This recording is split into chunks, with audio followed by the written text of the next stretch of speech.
যত কল্পনা কল্পনার মাধ্যমে আমাদের এই শিবচরবাসী আজ নির্বাচনমুখী। তাই আমি আমার কেন্দ্রীয় কমিটির নীতি নির্ধারক এবং মাতা খালেদা জিয়া ও তারেক রহমান সাহেবকে আমি বলতে চাই, আপনারা দেখেছেন শিবচরে কামাল জামাল লুৎফি মোল্লার যে জনসমুদ্রের ঢল নেমেছে, এটা আপনারা দেখেছেন এবং আমরা বারবার আপনাদের কাছে দাবি জানাই আসতেছি। তাই আমি মনে করি আমাদের দাবি অতি শীঘ্রই পূরণ হবে ইনশাআল্লাহ। আমরা আশ্বাস পেয়েছি আমাদের নমিনেশন,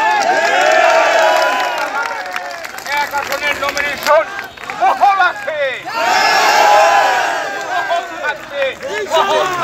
আমাদের শিবচরের নেতা জামান মোল্লাকে নমিনেশন দেওয়া হয়েছিল। সে নমিনেশন পেয়েছিল তার পরিশ্রমের কারণে, সে আন্দোলন সংগ্রামে সক্রিয় ছিল বিধায় তাকে নমিনেশন দেওয়া চাই। আন্দোলন সংগ্রামে যারা আছে তারাই নমিনেশনের বহাল থাকবে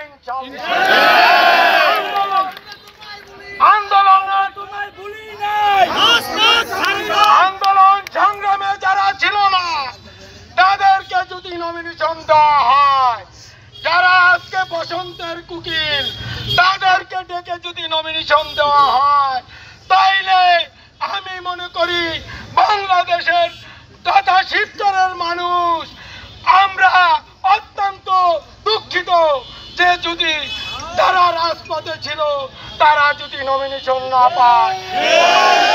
আমি